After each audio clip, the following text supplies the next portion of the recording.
They are treating people that are not full practicing Jews as people that are different from them and people that are below them. And even to a certain extent, non-fully Orthodox Jews do face a different lifestyle. Orthodox Jews did not have to serve in the IDF for their dwindling numbers that they had to replenish either due to injury or combat or people that just did not agree with the war. I disagree with that. I don't think they're prioritized. I think that they were given a sort of religious exception in the same way that the United States might provide religious exceptions to certain people. Like if you have a dress code at a school and it says no hats, obviously you're going to allow people to wear a burqa, whatever it might be related to their religion or their culture or whatever, you make that exception. I think it was the same with not drafting Orthodox Israelis.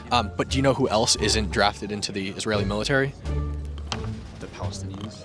Arabs and Muslims. Yeah, they're not drafted into the Israeli military, even if they're citizens of Israel. Letting people express themselves through their faith by either wearing a yarmulke if you're Jewish, or wearing a hijab, or wearing a cross on your neck, or whatever else you want to do, is considerably different to exempting people from having to fight in a war for, at least through my research, no religious reason, no moral reason to not fight in a war other than these people are not ultra-Orthodox, so they should have to fight for our land first. I'm not saying they're the same thing, but what I'm saying is like basically the reason that Orthodox Jews were exempted from the draft, and these are like the ultra people who spend like every second of their day like researching the Torah, it would get in the way of their religious practices, which is why they were exempted. In the same way that Muslims were exempted from the military, and they were exempted first. I think that if you're saying that Israel favors Orthodox Jews because they were exempted from the military, then you'd also have to say that they favor Muslims because they were exempted from the military.